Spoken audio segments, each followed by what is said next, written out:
Hey guys, this is Nick from Meteora, and today I'm going to take you through the Meteora platform from start to finish. So we're going to start here. This is the home page. This is the first page you see when you log in. We got impressions up here for the last 30 days, clicks, conversions, all within this nice graph here. You can download a detailed report using a time frame. You can just select some dates on the calendar, hit download. And then we'll get a nice Excel sheet here. So you can see the date range here, time frame, number of days, total ads shown, total clicks, total conversions. These are high level stats. And then you can see up here the tabs. So we have ad level, impressions, clicks, conversions, post click, post view conversions, the CTR and the conversion rate. And then you can see campaigns tab, same thing. And then you have your domain level, which will show the impressions per domain, the clicks per domain, and the other stats related to that. So now let's jump back into the platform here. You can also see high-level stats that are represented by tiles on the homepage. So impressions, clicks, conversions, last 7 days spent, your daily average, the total revenue you've generated from your campaigns. This and the ROI are actually generated based on the conversion pixel being placed properly. So you'd have to pass in the value of each of your conversions. So the products ordered, or if you set an arbitrary number to a conversion, then this will populate and do the math based on that. CPM, CPC, CPA costs, CTRs, and then the number of users you're tracking. We're currently in a demo account, so I'm going to run through some of the other stuff here. We're going to go to the pixels page. This is probably where you're going to start to set up any of your campaigns. If you want to track conversions, here's your conversion code. And what's interesting about Meteora is that you can pass us custom values, so an order ID, for example. And if you use an e-com platform like Shopify or WooCommerce, this stuff is automatically populated. We have an app that you can download right in the marketplace for either e-com platform, and it'll place your pixels and automatically pass us all the values. So it takes like 3 or 4 clicks, and you don't have to worry about any coding. But here's your conversion pixel. This is the only required pixel to do like retargeting. It's going to track every hit. Then you place the conversion pixel with the connection script up here on any other pages. And then we have advanced tracking. So this is product tracking. This is also automatically installed on WooCommerce and Shopify themes. This is where it would pass the category, the price of the product, the brand, the image, and we can use this to automate our dynamic ad setup at a later time. So over here you can see stats for your pixels, last 15, last 30 days, last 7. Just over here on the right side, the first time we saw the pixel would be down here at the bottom, and then the last time we saw it for each of the pixels would be here, so you can make sure they're still running properly. We're going to jump over to segments. So this is where it gets really interesting, because you can create a nice Meteora segment to do some advanced retargeting.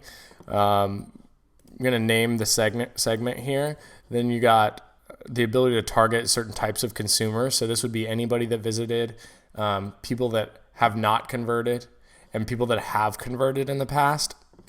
And then this would be last visited between 0 and 90-day range, so who you're going to target in that. And then we have optional advanced controls. So you can do URL targeting, and then you can also do wildcards.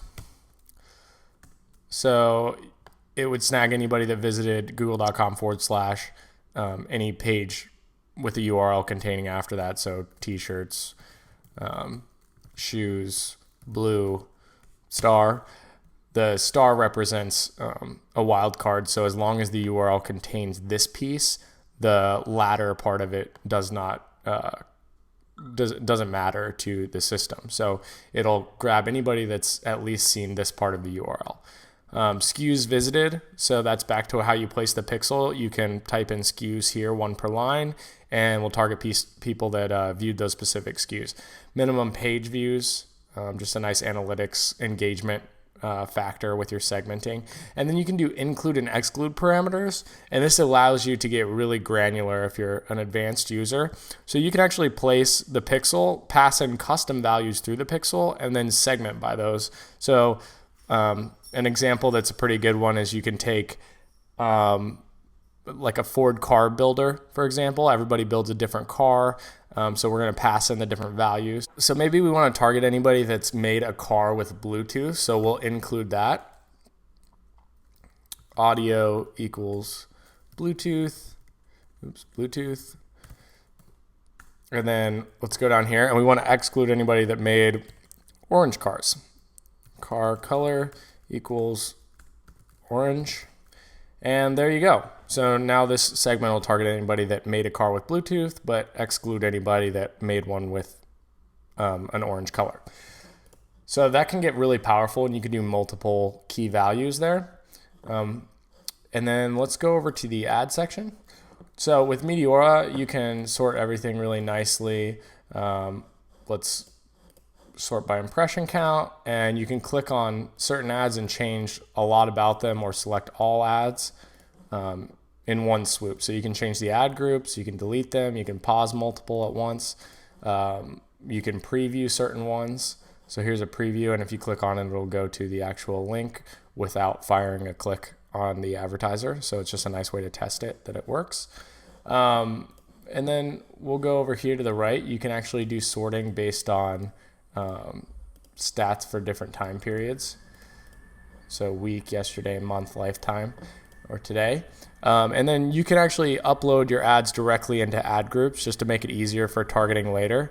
So let's go to create ads. These are the multiple ad types you can upload. So banner ads is going to be all your standard IAB sizes. You can pretty much upload anything you want. Mobile ads, same thing. And then we also have native ads. So you can create native ads right here. Upload Facebook ads. You can create dynamic ads, and then you can create text banner ads. So this is for someone really simple. And then we also have integrations with other companies to do patented technologies such as the Stay Media Ad Builder, making it really easy to bring those ads in. So I've covered dynamic ads and some of these other ones in other videos. So check out our YouTube channel if you want to see how the dynamic ad setup can be done in less than 3 minutes flat. And there should be a link at the bottom of this video to check that out as well. Now I'm going to go to campaigns. In the campaigns tab, you can see the same stats like the ad level, and you can sort by those in the time frame. You can also create blacklist of domain lists or whitelist to target by later, and that way you don't have to create them every time you're going and making a new campaign. So let's go ahead and create a campaign. We're going to do a web, mobile, or native campaign. And it could be all in the same thing. The only separate one is Facebook because there's separate settings and you want to split out the reporting for that. So web, mobile, native, the status, set it to on. We want to advertise to retargeting, which is previous site visitors. Previous site visitors and algorithmically similar users is going to be lookalike targeting. And then the standard is find me new users using awesome filters, and this is prospecting. So going out and finding new business, someone that hasn't seen your site yet. So we're going to make a campaign name. We can put notes of the campaign in here. We can change the budget type from weekly, daily, monthly, or flight-based. And then you can put in your budget for that selection below. And then you have keywords. So keyword targeting is contextual keyword targeting. So you might put in the same stuff that you would put in what somebody would be targeting if they typed in on Google, what they would type in. Those are good keywords. And then you can schedule the campaign using flight dates, start and stop. Then we're going to select our ad groups. So earlier, I was saying you could put ads into separate ad groups for targeting later. So we can just select a couple ad groups. These might have 6 to 20 ads in them. You can do unlimited amounts, but I'm going to select those because that's who I want to target. And I might want to target prospecting too. So I'm going to search for that here. Sometimes you can have hundreds of ad groups I've seen. So we made this nice search here. Targeting options is where we get super advanced. So we got brand safety and viewability. This is above the fold. This is the safety of the sites that your ads are being shown on. Noticeability is going to be how noticeable the ad is on page versus a cluttered environment. You can do frequency capping, so restricting the ad views per minute, day, etc. And you can select that over here. You can do weather forecasting targeting.